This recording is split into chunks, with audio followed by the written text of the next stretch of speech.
وقالت الیہود والنصارى، اور کہا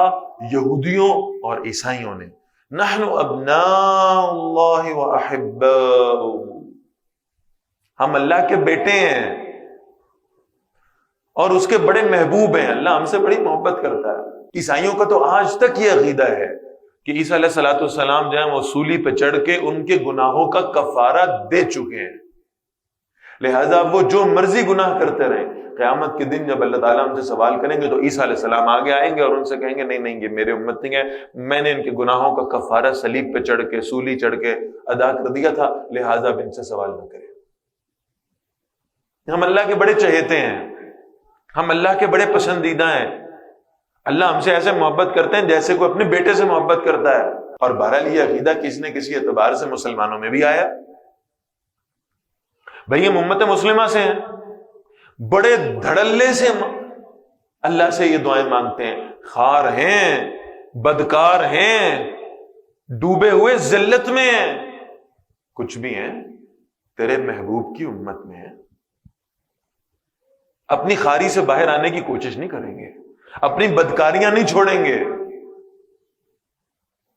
اپنے اس ذلت کے دور سے باہر آنے کے لیے کوئی تگ و دو نہیں کریں گے، لیکن بس اس پر خوش ہوتے رہیں گے کہ چونکہ ہم رسول اللہ صلی اللہ علیہ وسلم کی امت میں شامل ہیں لہٰذا اب جنت کا ٹھیکہ ہمارے پاس ہے۔ سوال یہ پیدا ہوتا ہے کہ کیا ہم امتی کہلانے کے حقدار بھی ہیں؟ کیا رسول اللہ صلی اللہ علیہ وسلم کی نسبت کی ذمہ داری پورا کرنے کے اہل بھی ہیں؟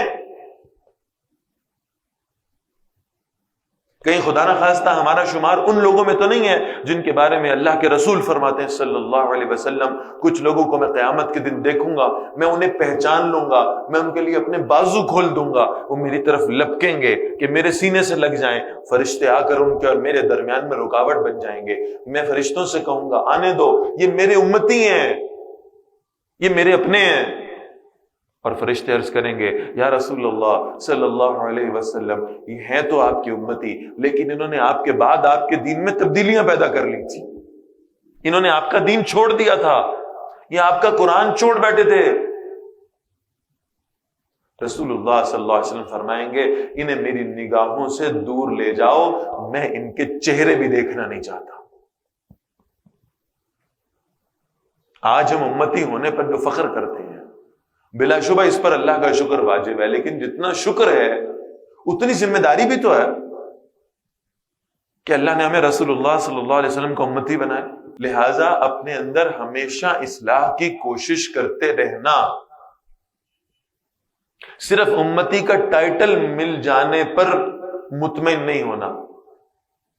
بلکہ اپنے اندر ہمیشہ بہتری کی کوشش کرتے رہنا کہ کاش ہم اللہ کرے اللہ کی توفیق سے ہم جو امتی کا ٹائٹل ہے نا اس کے اہل بھی بن جائیں۔ تو فرمایا یہود کہا کرتے تھے ہم اللہ کے بیٹے، ہم اللہ کے بڑے محبوب ہیں، قل اے نبی صلی اللہ علیہ وسلم ذرا ان سے پوچھو فَلِمَ يُعَذِّبُكُمْ بِذُنُوبِكُمْ، پھر اللہ تمہارے گناہوں کی وجہ سے تمہیں عذاب کیوں دیتا ہے؟ تم امت مسلمہ ہو کر اللہ کے اتنے پیارے ہو تو پوری دنیا میں پھر ذلیل کیوں ہو؟ پھر پوری دنیا میں تمہاری کوئی ویلیو کیوں نہیں ہے؟ پھر پوری دنیا میں تمہارا خون، مسلمانوں کا خون، امت محمدیہ کا خون وہ جانوروں کے خون سے زیادہ سستا کیوں ہے؟ کتنے خطے دنیا کے اندر ایسے ہیں جہاں جانوروں کو کاٹتے ہوئے تو شاید وہ سوچتے ہوں گے، مسلمانوں کو کاٹتے ہوئے نہیں سوچتے۔ تم اتنے اللہ کے پیارے ہو تو تمہارا یہ آج حشر ہے کیوں؟ تمہارے پاس تعداد بھی ہے، تمہارے پاس اسباب بھی ہیں، تمہارے پاس ہتھیار بھی ہیں، اس کے باوجود دنیا میں تمہاری کوئی عزت نہیں ہے، کوئی حیثیت نہیں۔ فرمایا بل انتم بشر ممن خلق، تم بھی انسان ہو جیسے اللہ نے پیدا کیے ہیں، یغفر لمن یشاء، اللہ جسے چاہتے ہیں بخش دیتے ہیں، ویعذب من یشاء، اور جسے چاہتے ہیں سزا دیتے ہیں، وَلِلَّهِ مُلْكُ السَّمَاوَاتِ وَالْأَرْضِ، اور آسمانوں اور زمین کی بادشاہی تو اللہ ہی کے لیے ہے، وَمَا بَيْنَهُمَا، اور اس کی بھی جو ان دونوں کے درمیان ہے، وَإِلَيْهِ الْمَصِيرُ، اور اسی اللہ کی طرف لوٹ کر جانا ہے۔